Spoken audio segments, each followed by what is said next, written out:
অতিলকাল আইয়ামু নুদাভিলুহা বাইনান নাস। কোরআন শরীফে আছে, আল্লাহ বলছেন আমি মানুষের অবস্থা দিন বদলাই, আমি আল্লাহ সময় বদলাই, সময় বদলাই। কোরআন শরীফে আছে সূরা হুদের মধ্যে আল্লাহ বলেন আমি কখনো বান্দাকে কষ্ট আর মুসিবতের পরে সুখ এনে দেই। আবার আল্লাহই বলছে আমি কখনো বান্দাকে সুখ আর আনন্দ আর ফুর্তির পরে দুঃখ এনে দেই, দুঃখ এনে দেই। হ্যাঁ হ্যাঁ, আমি আল্লাহ এনে দেই, অবস্থার পরিবর্তন করি। সুখের দুনিয়া কখনো দুঃখে ভরে যায়, দুঃখের দুনিয়া কখনো সুখে ভরে যায়। আনন্দ মুখর মানুষ হয়তো কখনো অজরে চোখের পানি ফেলে, আবার কাঁদতেছিল বান্দা হয়তো, আবার কখনো আনন্দে হাসে। আল্লাহ বলেন আমি সময় বদলাই, আমি ঋতু বদলাই, আমি সময় বদলাই। একবার রাত আনি আবার দিন আনি, একবার আলো আনি আবার অন্ধকার আনি, একবার রোদ আনি আবার বৃষ্টি আনি, একবার সকাল বানাই আবার বিকেল বানাই, একবার দুপুর বানাই আবার রাত্রি বানাই। ঠিক তেমনি ভাবে প্রতি মুহূর্তে যেহেতু আমি আমার এই পৃথিবীতে অবস্থার পরিবর্তন করছি, তাহলে ইমানদার মনে রেখো, ঘাবড়ায়ও না।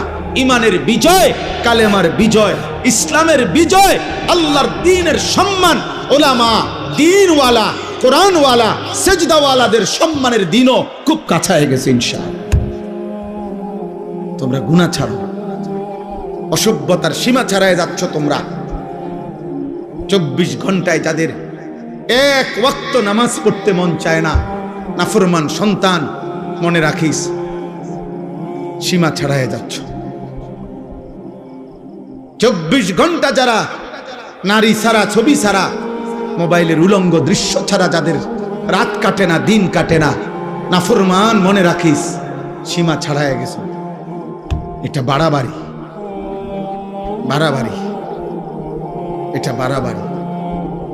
দিবানিশি যারা মদের আড্ডায়, নেশার আড্ডায়, মনে রাখিস নাফরমান, সীমা ছাড়ায় গেছে। ঠিক হবে না এটা। যে মালিক রোদ আনে সে মালিক বৃষ্টিও আনে, যে মালিক হাসায় সে মালিক কাঁদায়, সুখ যে মালিক দেয় দুঃখ সেই মালিকই দেয়, জীবন যে মালিক দেয় মৃত্যু সেই মালিকই দেয়, সুস্থতা যিনি দেয় অসুস্থতা তিনিই দেয়, হায়াত যিনি দেয় মৌত তিনিই দেয়। না ভিন্ন কেউ? কথা বলেন না, ভিন্ন কেউ না, একই আল্লাহ। আল্লাহ বলেন আল্লাহই হাসান, আল্লাহই কাঁদান। আদহাকা মানে আল্লাহ হাসান, আবকা মানে আল্লাহ কাঁদান। ওয়া আন্নাহু হুয়া আমাতা ওয়া আহইয়া, আল্লাহ বলেন আল্লাহই মৃত্যু দেন, আল্লাহই জীবন, আল্লাহই জীবন দেন, আল্লাহই রাত আনেন, আল্লাহই দিন আনেন, আল্লাহই আনেন। প্রতি সেকেন্ড আল্লাহই বদলান, প্রতি মুহূর্ত সময়ের প্রত্যেকটা সেকেন্ড বদলায় কে? কথা বলেন না, কে বদলায়? রাত, এই যে এখন রাত, কে আনলেন? আগামীকালকের ভোর আনবে একমাত্র কে? তিনি যদি রাত ধরে রাখে কারো ক্ষমতা নাই, আলো আনবে। তিনি যদি আলো ধরে রাখে কারো ক্ষমতা নাই, অন্ধকার আনবে। বলো ভাই, আফসোসের বিষয়, আফসোসের বিষয়। আব্বা এশার নামাজের টাইম হইছে, এই সময়ও যে ছেলেগুলো এখানে দাঁড়াইয়া ছিল, এমন অসভ্য বেয়াদব কেমনে হইল আব্বা? মুসলমানের ঘরে এত বড় বেয়াদব সন্তান কেমনে হইল? বাবার অপমান তুমি, মায়ের অপমান। নামাজ চলতেছিল, এখন ওয়াজ শুনতে আসছে। কি ওয়াজ শুনবো আব্বা?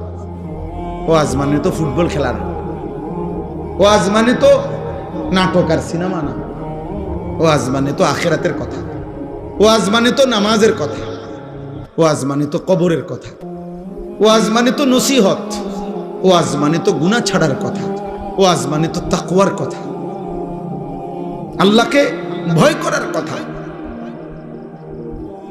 আল্লাহ আমাদেরকে বুঝ দান করে, আল্লাহ আমাদেরকে ফিকির দান করে। তোমরা একটা একটা ছেলের কাছে আমানত, কেউ একজনই বুঝো, কিন্তু এটা মনে রেখো, গুনাহ ইজ্জত দেয় না। নারী, ছবি, মদ, জুয়া, জিনা, ব্যভিচার ঈমান থেকে বিচ্ছিন্ন করে দেয়। আমি হাদিস বলি, আল্লাহর নবী সাল্লাল্লাহু আলাইহি ওয়াসাল্লাম বলেন, যে ব্যক্তি জিনা করে নারীর সাথে কোনো হারাম কাজ করে, খোদার কসম এই এক পাপ। আর হলো অশারিবাল খামরা, যে নেশা করে, মদ খায়, গাঁজা খায়, বাবা খায়, ফুট্টা খায়, পেন্সিডিল খায়, ইয়াবা খায়, এমন নিকৃষ্ট নাফরমান, খোদার কসম আল্লাহর নবী বলছে বেবিচারী আর নেশাখোর এই দুই নাফরমানের কলজাত থেকে ওই পাপ অবস্থায় আল্লাহ তাআলা ঈমান খুলে রাখেন।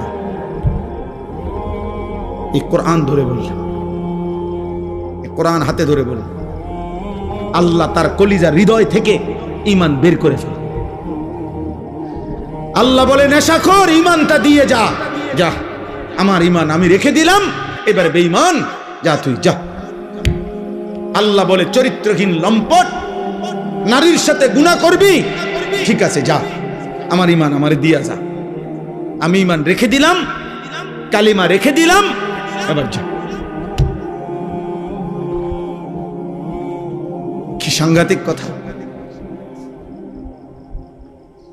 ঈমানবিহীন যদি মৃত্যু হয়, এই ঈমান যদি আর ফিরে না আসে, এই কালেমা যদি আর ফিরে না যায়, তো দুনিয়ার মানুষে না জানে আমনে মুসলমান, আমনে মানুষে না জানে, আইডি কার্ডে না, তো কবরে কি মানুষ আইডি কার্ড দেয়নি? ভোটার আইডি কার্ড কবরে দেয়নি কেউ। জন্ম নিবন্ধন সনদ দিয়ে কোনো কবরে দরকার আসেনি। আসল সত্য জানে কে? আসল হাকিকত জানে কে? আল্লাহ। এজন্য কোরআনুল কারীমে আল্লাহ বলছে, বান্দা কোরবানি তো করছো সবাই, কিন্তু আসমানে পৌঁছছে কোনটা সেটা তো আমি আল্লাহ তাআলা বলে দিয়েছি। ওয়ালাকিন ইয়ানালুহু তাকওয়া মিনকুম, তাকওয়া গুনাহমুক্ত জীবন। কোরবানির প্রত্যেকটা শুরু থেকে শেষ পর্যন্ত গুনাহমুক্ত জিন্দেগি যার, গুনাহমুক্ত তাকওয়া, আসমানে পৌঁছবে কেবল তা, বাকিগুলো জমিনের কোরবানি জমিনেই থাকে। কোরবানি তো করছিল হাবিলও, কোরবানি তো করছে কাবিলও। পৃথিবীর আশ্চর্য গুরুত্বপূর্ণ কথা হলো, সর্বপ্রথম এই পৃথিবীতে দুইটা কোরবানি হয়েছে মাত্র, প্রথম দিন হাবিল আর কাবিল, কোরবানি হয়েছে মাত্র দুইটা, প্রথম দিন সর্বপ্রথম। সেই প্রথম দিনের দুইটা কোরবানির মধ্যেই আল্লাহ বলছে কোরআনে, ফাতুকুব্বিলা মিন আহাদিহিমা ওয়া লাম ইউতাকাব্বাল মিনাল আখার। একটা কোরবানি কবুল হলো, একটা কোরবানি কবুল হলো না। তাহলে মাত্র কোরবানি হয়েছে দুইটা, ওইখানেই আল্লাহ একটা বাদ করে দিছে, সেই প্রথম দিনে একটা ফেলে দিছে। আল্লাহ বলছে কবুল হয় নাই একটা, তো সেখানেই আল্লাহ বলে দিছে ইন্নামা ইয়াতাকাব্বালুল্লাহু মিনাল মুত্তাকিন। শোনো বান্দা, কিয়ামত পর্যন্ত কেউ কোরবানি কবুল হবে তার তাকওয়া থাকবে। যা কোরবানি কবুল হবে কার বলেন? বলেন না সবাই, বলেন কার? তাকওয়া থাকবে। তাকওয়া মানে গুনাহমুক্ত জীবন। তাকওয়া মানে কি বলেন? গুনাহমুক্ত জীবন। গুনাহমুক্ত জীবন, গুনাহমুক্ত। কি কি গুনাহমুক্ত?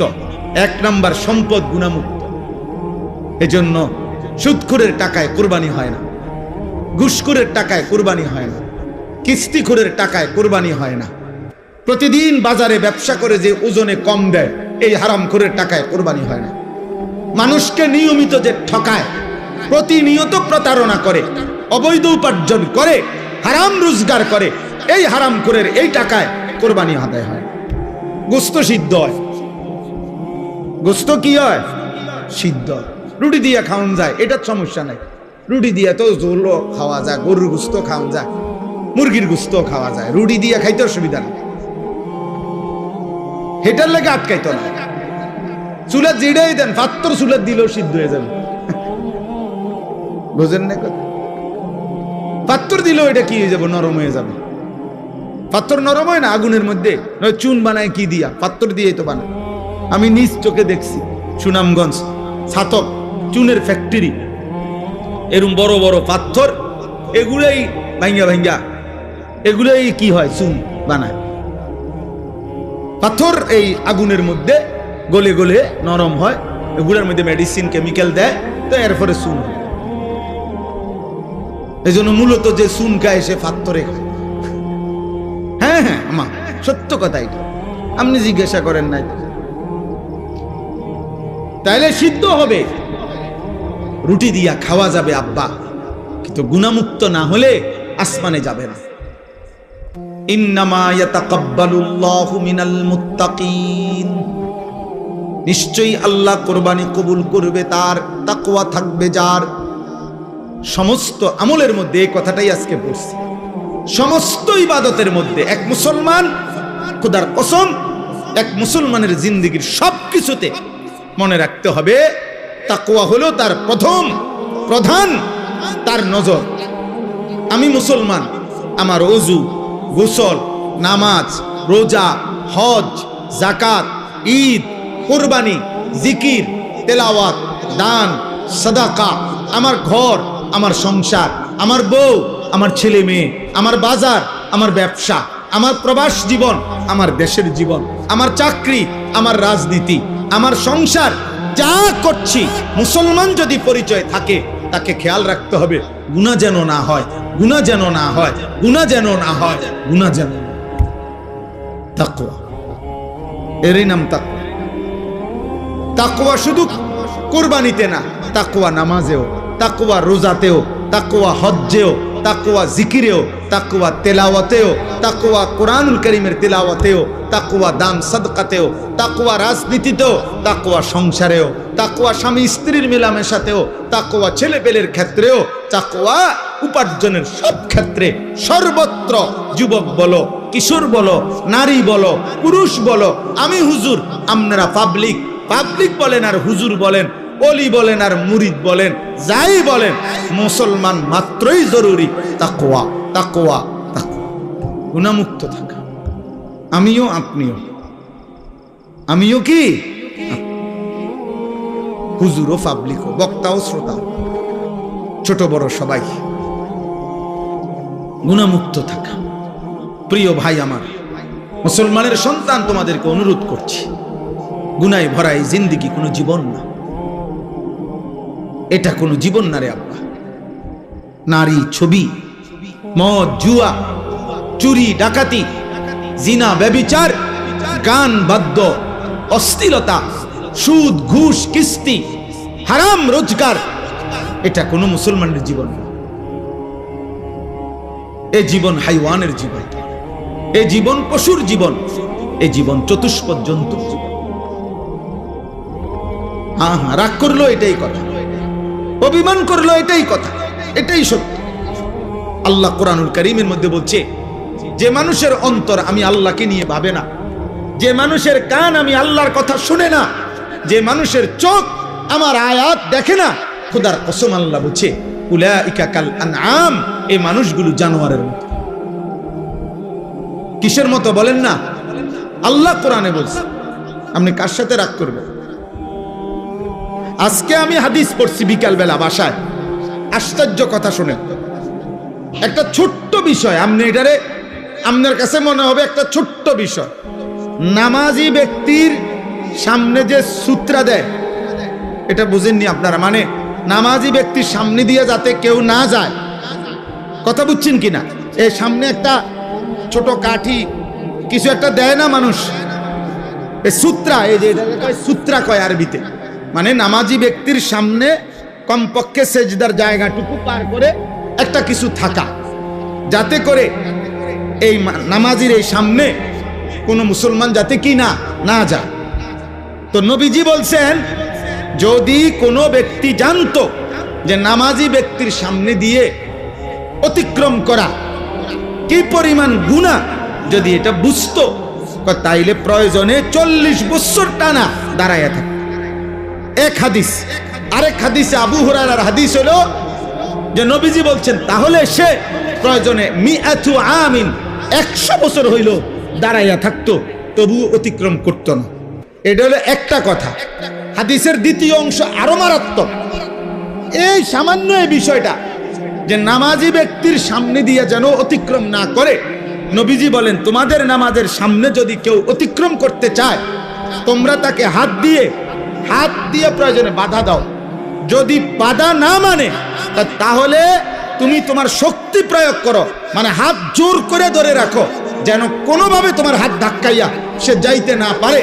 নবীজি বলেন এরপরে শব্দ ফা ইন্নামা হুয়া শাইতানুন শাইতানুন।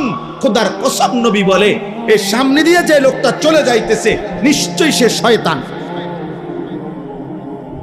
কারে বলছে? এ মানুষ এটারে বলছে, বলছে এটা শয়তান। কত ছোট্ট বিষয়, বিষয়টা সামান্য কিনা, কিন্তু নবীজি বলছে এটা শয়তান। নামাজি ব্যক্তি সামনে দিয়ে গেল কেন? তাইলে যে রাসূল সাল্লাল্লাহু আলাইহি সাল্লাম নামাজি ব্যক্তির সামনে অতিক্রমকারী ব্যক্তিটাকে আর কোনো পাপ নাই, শুধু বেড়াইন দিয়ে গেছে। আর এই কথা বুঝেন নাই? হ্যাঁ, কি চুরি করছে এনে, এরে নবীজি বলছে এটা শয়তান। এখন বাকি নাফরমান যারা নাফরমানি করছে তাদের পরিচয় কি?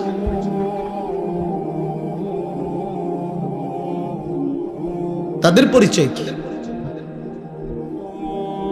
নাউযুবিল্লাহ। দোস্ত আমার, বন্ধু আমার, ছেলেরা আমার, কেউ হয়তো তোমারে ধরতেছে না, কেউ হয়তো তোমারে ছুঁইতেছে না, কেউ হয়তো তোমারে ফিরাইবার মতো সাহস করছে না, ফলে তুমি যা ইচ্ছা তাই করে নষ্ট হয়ে যাচ্ছ। কিন্তু শেষ পর্যন্ত তো কেউ রে ছাড়াই তুমি কবরে যাইবা। একাকী সেদিন তুমি কেমনে শুইবা? কেমনে শুইবা? এই জন্য আজকে এটাই আমার বক্তব্য।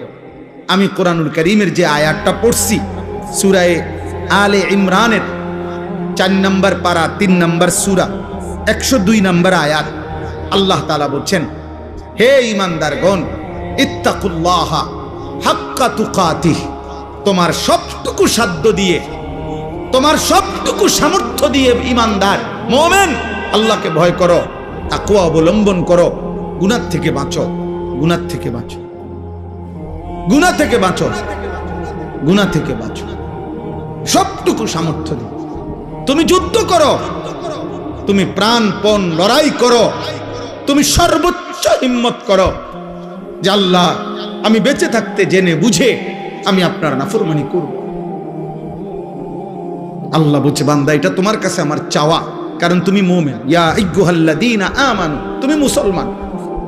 তুমি হিন্দু হইলে আমি বলতাম না, তুমি ইহুদির বাচ্চা হইলে তোমার আমি বলতাম না, তুমি খ্রিস্টান হইলে আমি বলতাম না, তুমি বৌদ্ধ হইলে আমি বলতাম না, তুমি যদি বলতা তুমি মুরতাদ, নাস্তিক, বেঈমান, আল্লাহ বলে তাইলে আমি তোমারে বলতাম না, কিন্তু তুমি বলছো তুমি মুসলমান, এই জন্য তোমাকে বলছি।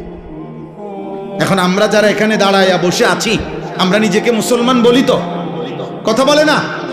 ছেলেরা বলো না তোমরা মুসলমান? সবাই বলো তো। তোমাদেরকে আল্লাহ বলছে ইত্তাকুল্লাহা হাক্কা তুকাতিহ, ভয় করো। আল্লাহকে ভয় করা মানেই হলো গুনাহ ছেড়ে দাও। আল্লাহকে ভয় করার প্রথম তর্জমা গুনাহ বর্জন। এই জন্যই তো বলছে আল্লাহ, যদি গুনাহই ছাড়তে না পারো বান্দা, আমার ঈমান আমারে দিয়া দাও, লাগবে না, যা। তোমার মতো 2-4 জন নষ্ট মানুষ ঈমানদার না হইলেও আমার আখিরাতে অসুবিধা হবে না, আমার জান্নাতেও লোকের ঘাটতি হবে। এই জন্য নবীজি বলছে যে মদখোরের কলিজার থেকে, নেশাখোরের কলিজার থেকে আল্লাহ ঈমান রাইখা দেয়, যা দিয়া যা। জিনা ব্যভিচার করে যে নারীর সাথে, হারাম প্রেম, হারাম সম্পর্ক, অশ্লীলতা যে করে, আল্লাহ তার হৃদয় থেকে ঈমান রেখে দেয়, যা আমার ঈমান আমার দিয়া যা, যা যা বেঈমান, এবার যা বাইর। আল্লাহ নবী, আল্লাহ কোরআনে বলছেন, হে সুদখোর, আমি আল্লাহর সাথে সুদ খাচ্ছ, ঠিক আছে খাও, শুধু মনে রেখো আমি আল্লাহর সাথে যুদ্ধের ঘোষণা শুনে নাও, তোর লগে আমি যুদ্ধ করব, দেখি তুই আমার সাথে যুদ্ধ কইরা তোর অভাব কেমনে মিটাস। আমি আল্লাহ, আমি থাকতে তোর আমি দেখব। খোদার কসম, এটা কোরআনের আয়াত। আল্লাহ সুদখোরকে ডাইরেক্ট বলছে, তোর লগে আমি যুদ্ধ করলাম, যুদ্ধের ঘোষণা দিলাম, আমি তোর অভাব দূর করব না, চাই তোর কোন আব্বা তোর অভাব দূর করে আমি দেখব, তোর কোন বাফে আছে। এই জন্য পৃথিবীর একটা সুদখোর আজ পর্যন্ত সুখের কোনো দাবি করতে পারে নাই, লোনের পর লোন নিতেছে, টাকার পর টাকা নিতেছে, একটা পর্যায়ে দেউলিয়া হইয়া, একটা পর্যায়ে দেউলিয়া। কালকে রাত্রে, গতকালকে রাত্রে, আহা, একজনের কথা আমারে বলতেছে, একজন শুনাইছে, দোয়া চাইছে যে হুজুর, লোন নিতে নিতে, সুদ নিতে নিতে 400 কোটি টাকা নিছে, নিয়ে একসাথে বড় বড় প্রকল্প 6টা কোটি কোটি টাকা খরচ করে এক একটাতে ব্যয় করে সাজাইছে। এখন যারা টাকা নিছে দিছে উনারে, সবাই একসাথে টাকা খুঁজতেছে। এখন সে সুদের টাকা সুদ করবে নাকি বেচা কিনা কইরা টাকা উঠাবে, পুঁজি আনবো না লাভ আনবো, কোনো কিছু নাই। একেবারে কসম শুনাইতেছে যে শেষ পর্যন্ত এখন দেউলিয়া হইয়া বাড়ি ছাড়া। আর এই গত 3-4 মাস আগে স্ত্রী, ওই লোক বলতেছে আমার কাছে চোখের পানি ফেলার মতো, বলতেছে হুজুর, উনার স্ত্রীর পায়ে ধরে রয়েছে, বউয়ের পাও ধরে রয়েছে ওই কোটি কোটি টাকার মালিক, যে তুমি আমারে ছেড়ে যাইও না, আমার এখন আর কিচ্ছু নাই। বেটি বলে, না তোর কাছে যেহেতু কিছুই না, সম্পদ কিচ্ছু নাই, আমি তোর মতো ফকিরের কাছে থাকবো না, কয়ে বউ চলে গেছে। আহা, দুনিয়া তারে আজ কোথায় নিয়ে গেছে, হারাম তাকে আজ কোথায় নিয়ে গেছে। আজ ঘর হারা, স্ত্রী হারা, মানুষের সাথে সম্পর্ক হারা। এই জন্য গুনাহ ইজ্জত দেয় না আব্বা, আজ না হোক কাল লজ্জিত করে। এটাই আমার শেষ কথা। আমি অনুরোধ করলাম, গুনাহ ইজ্জত দেয় না, গুনাহ সম্মান দেয় না। তোমরা যারা ইনসাফ যদি থাকে, বিবেক যদি থাকে, আব্বা একটা ছেলেকে বলি, তোমরা যারা নামাজ পড়ো না, আল্লাহর সাক্ষী রেখা যদি এখানে আইসা দাঁড়ায়া বলো তোমার বিবেক কি বলে, এই সমাজের মানুষ তোমারে কি মনে করে? তোমরা যারা চুল মুশরিক বেঈমানের মতো, একটা ছেলে এখানে আইসা দাঁড়াও, এখানে ক্যামেরা হইতেছে, তোমরা ইয়া কও যে এই সমাজের মানুষ তোমাকে কি মনে করে, তোমার বিবেক কি বলে? তোমরা যারা নারী দেখো, ছবি দেখো, অশ্লীল দৃশ্য দেখো, উলঙ্গ নাচ গান নর্তকীর ছবি দেখো, তোমার মতো হাইওয়ানকে, তোমার মতো মানুষরূপী পশুকে এই সমাজের মানুষ কি ভাবে? চলো এখন ইয়া হোক, এখানে তো মানুষ আছে, তুমি জিজ্ঞাও আইও একজন যে ভাই আমি 5 ওয়াক্ত নামাজের একটা সেজদা আজকের দিনে দেই নাই, আপনাদের বিবেচনা কেমন আমারে মনে হয়? তো তুমি এসে দাঁড়ায় কও, যদি সুযোগ থাকতো, মুক্ত অনুমতি থাকতো, তো সবাই তোমার একটা একটা জুতা দিয়ে বাড়ি দিল। হয়তো এদ্দুর সাহস করবে না মানুষ, পারবে না হয়তো এদ্দুর হিম্মত করতে, কিন্তু বাস্তবতা হইল থুতু মারারই যোগ্য যে আমরা তো তোকে এতটা নাফরমান ভাবি নাকি। তুমি বলো, চ্যালেঞ্জ করো, এখন আসো। আবার আমরা যারা নামাজ পড়ছি, তো আমরাও বলি যে আমরা আজকে ফজর থেকে এশা পর্যন্ত খোদার কসম 5 ওয়াক্ত নামাজ মসজিদের জামাতে পড়ছি। আমি বললাম, তো এবার মানুষ, তুমি জিজ্ঞাসা করো যে উনার ব্যাপারে আপনাদের মন্তব্য কি, আর যে নামাজ পড়ে নাই 5 ওয়াক্ত তার ব্যাপারে মানুষের মন্তব্য কি? মুক্ত মঞ্চে সবার সামনে দেখা যাক। কথা বুঝেন নাই? এখানে দেখা হোক। অতএব দোস্ত, এটাই কথা, ঈদ পরবর্তী কথা এটাই। কোরবানির ঈদ বলি আর রোজার ঈদ বলি, রমজান বলি আর হজ বলি, নামাজ বলি আর সেজদা বলি, সমস্ত ইবাদতের টার্গেট আমার জীবনে যেন তাকওয়া আসে। আমার জীবনে যেন কি আসে? তাকওয়া। গুনাহমুক্ত জীবন, আল্লাহকে ভালোবাসা, গুনাহকে বর্জন করা। ওয়ালা তামুতুন্না ইল্লা ওয়া আনতুম মুসলিমুন। আল্লাহ তাআলা বলেন, আমার বান্দা পূর্ণ মুসলিম না হয়ে, আমার আনুগত্য পুরা না করে মৃত্যুবরণ করো না, কবরে আইসো না। কবরে আসবার আগে একবার না 50 বার, 50 বার না 500 বার মিলাইয়া আসো যে আল্লাহর আনুগত্য পুরা করেছি কিনা। আল্লাহ বলেন হিসাব মিলাই আসো। আমরা অনেকেরে আছে পুরুষ মানুষ, আমাদের মহিলারা বাজারের লিস্টি দেয়, দেখবেন মাসিক বাজারের মুদি মালের পেঁয়াজ 10 কেজি, রসুন 3 কেজি এমনি লেখা দেয় না? তাহলে আমাদের নিয়ম কি? আমরা যে কোনো পুরুষ আমরা যারা বাজার করি এরকম লিস্টি চাইয়া, তো আমরা বাজারে থাকতে বারবারই একটু পর পর আমি যেটা করি যে আমার এই লিস্টি দিলে আমি মাল কিনি, এদিক দিয়ে দাগ দেই, দিয়া আবার দেখি কোনোটা বাদ আছে কিনা, শ্রোতা এটার লগে মিলাইয়া তারপরে খরচ শেষ করি। যেই দোকানদারে মালটা দেয়, যেই মুদি দোকানদার যার কাছে আমরা লেখাইছি শ্রোতা লেখায়, মানে এটার মধ্যে ওইও যখন ওই বস্তার মধ্যে বইরা মালটা দেয় সবডি মাইট পেশাললে ওই এটার লগে মিলাই কিনা বলেন, এমনি এমনি কোনা দিয়ে দেয়, দাগ দেয় না, দাগ দিয়ে দিয়া হয়ে বস্তার মধ্যে মালটা বুঝাই দিয়া, এই যে মাল 13টা, এখানে দিছি 13টা, হুজুর এত দাম নেন। তাহলে আল্লাহ তাআলা বলেন ওয়ালা তামুতুন্না ইল্লা ওয়া আনতুম মুসলিমুন, আমার বান্দা, আমার আনুগত্য, আমার ইবাদত, আমার হুকুম দুনিয়ায় থাকতে মরার আগে মিলাইয়া আইসো, মিলাইয়া ডাক দিয়ে দিয়া মিলাইয়া আইসো, মিলাইয়া কবরে আইসো, নাই তো 1 সেকেন্ডে কবরে টিকতে পারতাম না। এই জন্য যে আমি সব সময় বলি, চাচা মিয়া গপ মারে সাদুয়ানে বইয়া আল্লাহর রহমতে 3 ফুট বিদেশ পাঠাইয়া জিগুন বিয়া দিয়া লাইছি গদ্দুয়ার কইরা মাশাআল্লাহ। এখন আল্লাহর রহমতে আপনার দোয়ায় আর কোনো টেনশন নাই, ওনার মরলেও কোনো দুঃখ নাই, না আপনি মরেন আল্লাহর রহমতে, আপনি খুব দ্রুত সময় মরিয়া যান চাচা, আপনি মরিয়া না দেখবেন দুঃখ কাকে বলে। হ্যাঁ, কবর বুঝি বিদেশের হিসাবে, কথা বলে না, কবর বুঝি বিল্ডিং এর হিসাবে, তো এটি কি কইলেন আপনি, এগুলা কি শুনাইলেন মানুষের? আখিরাতের কথা কি কি দিয়ে বুঝাইলেন? বিল্ডিং দিয়া। নাউজুবিল্লাহ। আল্লাহ আমাদেরকে হেফাজত করেন, আল্লাহ আমাদের সবাইকে কবুল করেন। আজকের এই আলগি নওজওয়ান, এই ছোট্ট ছোট্ট কিশোর ছেলেগুলো যারা এই মাহফিলটা সাজিয়েছে, আল্লাহ আমাদের সবাইকে কবুল করে নেন। আল্লাহ পাক তাদেরকে উত্তম বিনিময় দান করেন। ছেলেরা মদের আড্ডা, জুয়ার আড্ডা, নারীর আড্ডা, জিনার আড্ডা, ব্যভিচারের আড্ডা ছেড়ে দেওয়া, জীবনটা সুন্দর করো, জীবনটা সুন্দর করো। আল্লাহ আমাদের সবাইকে কবুল করে নেন। ওমর রাদিয়াল্লাহু তাআলা আনহু মাঝখান দিয়ে শুধু একটা কাজ করছে, প্রথম থেকে উনার আচরণটা ছিল উগ্র।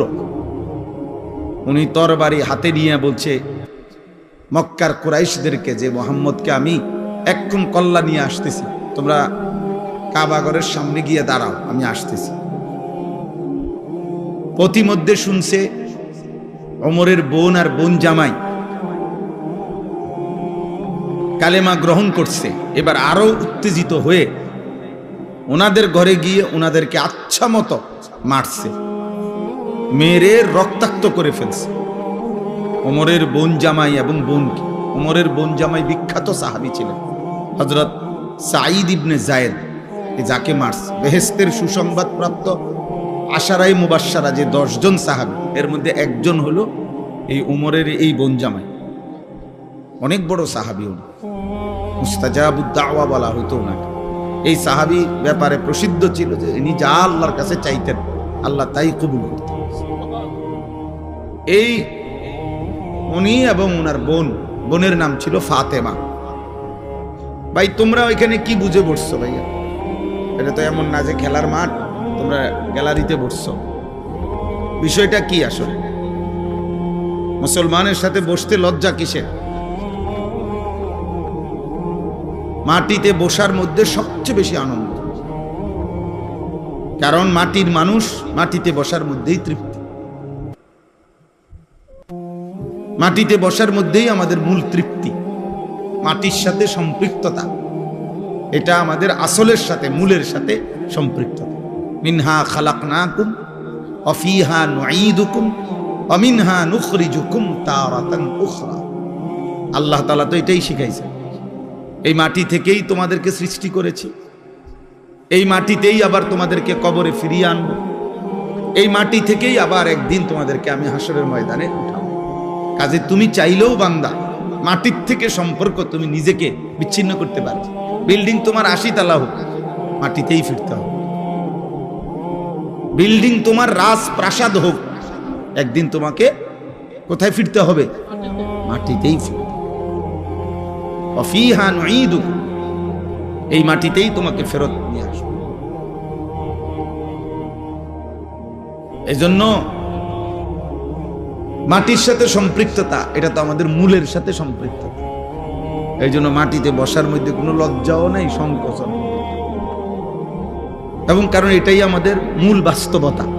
একদিন আমাকে লম্বা সময়ের জন্য এই মাটিতেই শুয়ে থাকতে হবে। তাহলে বলতেছিলাম যে আল্লাহর কথা যদি মনোযোগ, ও ওমরের কথা বলতেছিলাম, তো বোন এবং বোন জামাইকেও এবার আচ্ছা তরে মারছে, কেন? কালেমা গ্রহণ করুন।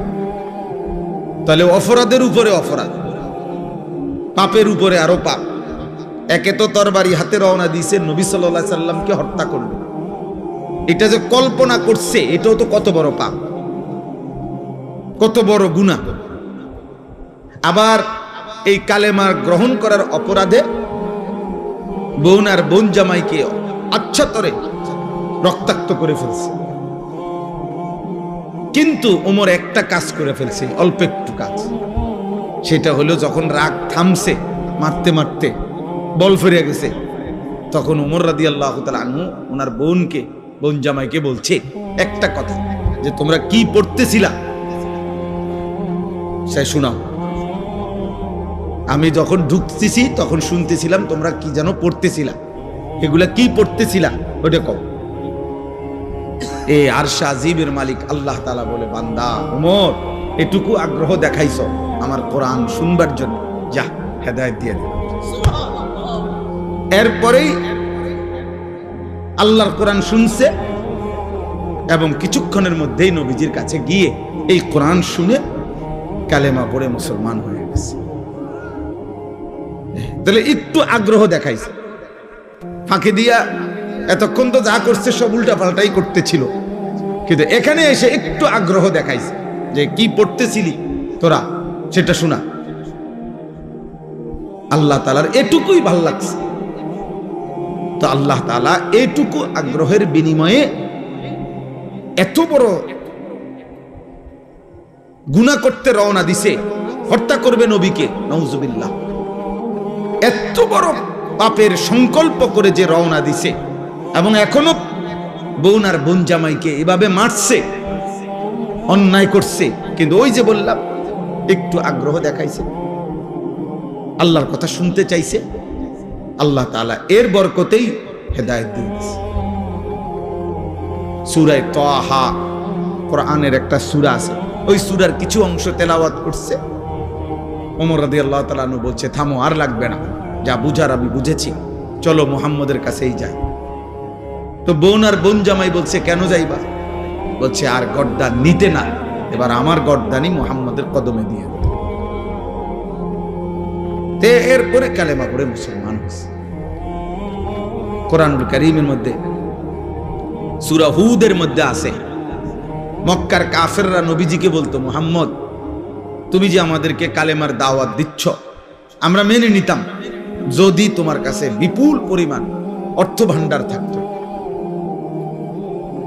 বিপুল পরিমাণ টাকা পয়সা ধন ভান্ডার যদি থাকতো, তাইলে আমরা তোমাকে গ্রহণ করতাম। কারণ তখন তো একটা লাভের সম্ভাবনা আছিল, যে তোমার দলভুক্ত হইলে অনেক কিছু টাকা পয়সা, খাদ্য খাবার বরাদ্দ পাওয়া যাবে। মানুষ নেতার পিছে ঘুরে উপাস থাকার জন্য, ঠিক না? নেতার পিছনে ঘুরে কেন? উপাস থাকার জন্য। খাওয়া, চুরি, যত রকমের ডাইন বাম ৯-৬ পাওয়া যায়, এই সমস্ত ভোগ করার জন্য, এটাই পিছনে পিছনে ঘুরার মাকসাদ।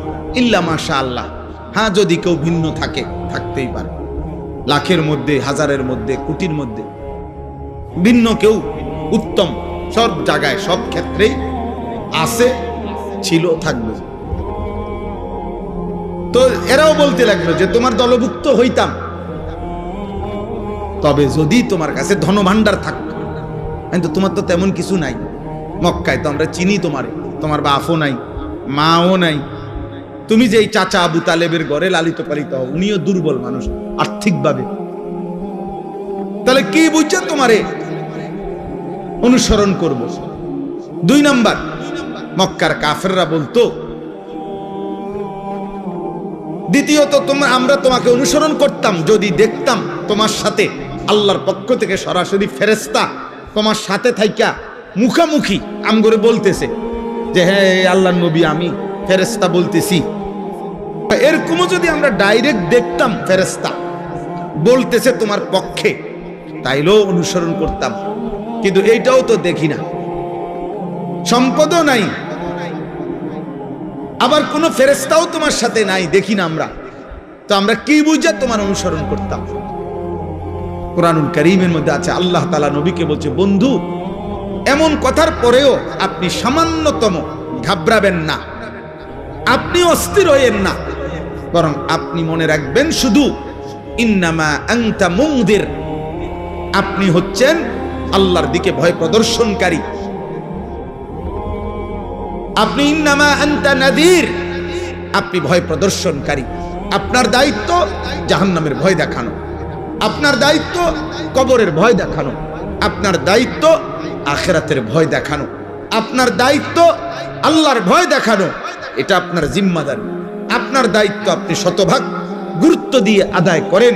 এবার পরিবর্তন হইল কয়জন, হইল না কয়জন, বদলাইলো কয়জন, বদলাইলো না কয়জন, এর কোনোটা আপনার জিম্মাদারি না, সেটা আমি আল্লাহর ফয়সালা, ওইটা আমি দেব, ওইটা আমি দেব। তাইলে আল্লাহ তাআলাই এই নিজাম বলে দিয়েছেন যে নিয়ম হলো এটাই, আল্লাহর কথা বলতে থাকা, আমার দায়িত্ব বলতে থাকা। পরিবর্তন হবে কে, হবে না, বদলাবে কয়জন, বদলাবে না কয়জন, খোদার কসম বাবা, এটা আল্লাহর ফয়সালা। এই জন্যই যে তোমরা যারা নামাজ পড়ো না, তোমরা যারা গুনার মধ্যে লিপ্ত আছো ছেলেরা, তোমাদের কারো পরিবর্তনই আমার হাতে না, আব্দুল কাদের জিলানীর হাতেও না, কারো হাতে না, এমনকি খুদ নবী সাল্লাল্লাহু আলাইহি সাল্লামের হাতেও কারো পরিবর্তন ছিল না।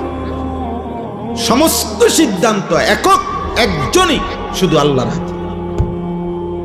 শুধু কার হাতে? যার কারণে আমাদের নবী সাল্লাল্লাহু আলাইহি সাল্লামের বলা দাওয়াতে কেউ কালেমা পড়ছে, আবার নবীজির দাওয়াতেও কেউ কালেমা প্রত্যাখ্যান করছে, প্রত্যাখ্যান করছে, গ্রহণ করে না।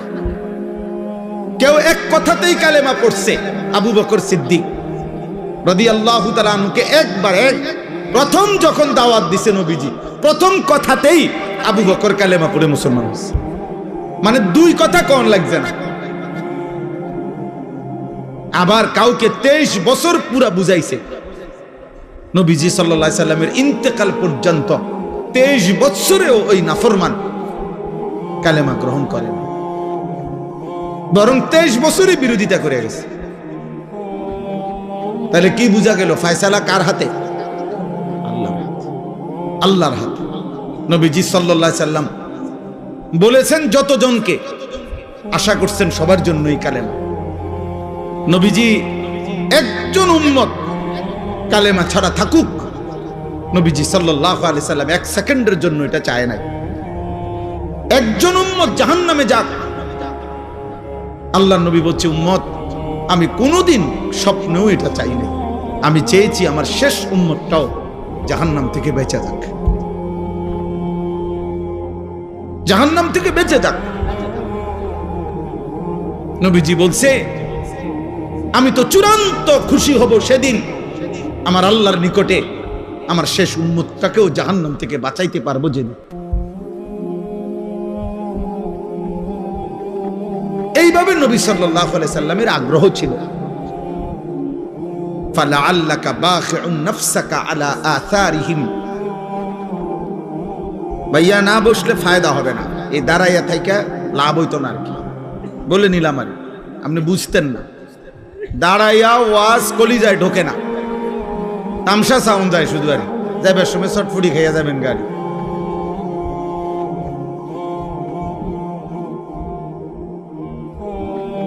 অল্প শুনেন, এই তো ওয়াজ শেষ, এরপরে আর বয়ান করবে না কেউ, তাইলে তার মানে আধা ঘন্টা 40 মিনিট সর্বোচ্চ, এরপরে আমি এমনি শেষ করে দেবো ইনশাআল্লাহ।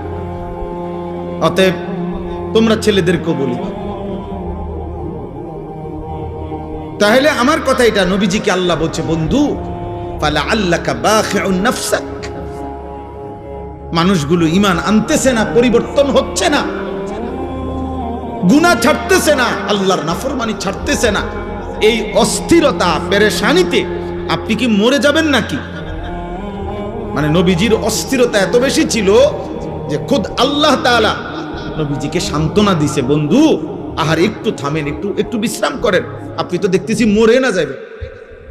বলতে বলতে কানতে কানতে উম্মতের জন্য নবীজির কান্না আল্লাহ থামাইছে, নবীজির পেরেশানি আল্লাহ থামাইছে, নবীজির অস্থিরতা মহান আল্লাহ তাআলা থামাইছে। কোরআনে আছে আল্লাহ তাআলা বলছে ফা ইন্নাল্লাহা ইউযিল্লু মান ইয়াশা ওয়া ইয়াহদি মান ইয়াশা ফালা তাযহাব নাফসুকা আলাইহিম হাসারাত। দোস্ত এদিক সেদিক তাকায়েন, শ্রোতা আসলে আরো ছেলেরা আসবে, কেউ বসবে, প্রত্যেকের যদি আমনে চোখে তাকায়া দেখতে হয় বুঝতেন না। এখানে আসুক হাতি আসুক নলে মানুষ আসুক, বুঝেন না কথাটা? যেই আসুক উনি ওর মতো আসুক, মানুষ হোক আর হাতি হোক, এটা দেখার কিছু নেই। মনোযোগ চাই, আমি তো এটাই বুঝাইতে চাইতেছি। মনোযোগ জরুরি, আগ্রহ জরুরি, আল্লাহর কথার প্রতি আগ্রহ জরুরি। সাহাবায়ে কেরাম বলেন আমরা যখন নবীজির কথা শুনতাম মনে হইতো যেন আমরা গাছের ডাল, এরকম মজবুত মোটা ডাল, যে ডাল নড়ে না এক সেকেন্ডও, এরকম গাছের ডালের মতো স্থির হয়ে থাকতাম। মনে হইতো যেন আমাদের মাথার উপরে আইসা পাখি বসছে, পাখি একবার নড়েও না, কারণ আমরা তো মাথা নাড়াইতাম না, কাঁধ নাড়াইতাম না, এমন স্থির থাকতাম। সাহাবী বলছে আমরা মনে হইতো যেন নবীজির সামনে এভাবে বসতাম কখনো কখনো বয়ান শুনতে, যে মনে হইতো যেন আমাদের মাথাটা কাইটা আলগা করে রাখছে, কারণ শরীরের সাথে থাকলে না মাথা নাড়াইতো, মাথাই যেন ভিন্ন, অর্থাৎ এত স্থির।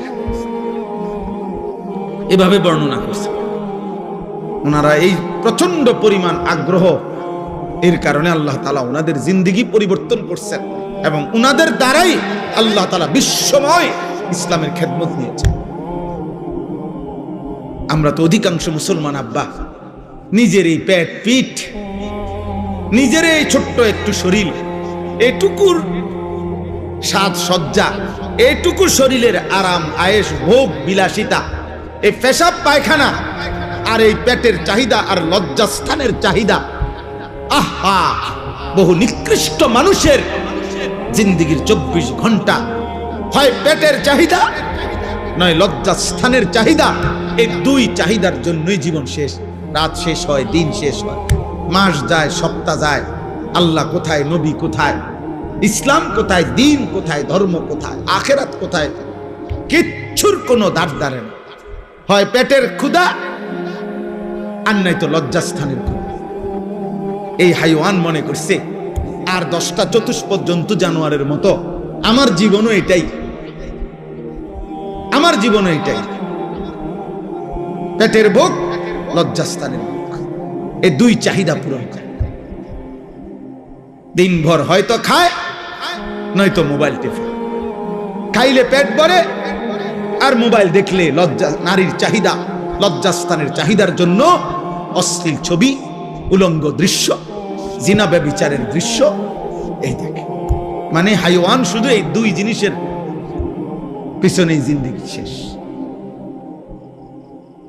আর জীবনের কোনো উদ্দেশ্য নাই, আসা যাওয়া নেই। কিন্তু সত্যিকার মুমিন যে, তার কলিজায় সারাক্ষণ আখিরাতেই থাকে, তার ফিকির আখিরাত, তার ফিকির আখিরাত। হাদিসের মধ্যে আছে সাহাবায়ে কেরাম বলতেন নবীজিকে দেখলেই মনে হইতো সারাক্ষণ কি যেন ভাবতেছে, নবীজির চেহারা মুবারকের দিকে তাকাইলেই মনে হতো মুতাওয়াসিলাল আহজান দাইমাল ফিকর, সারাক্ষণ তিনি চিন্তাই করছেন, ফিকিরই করছেন।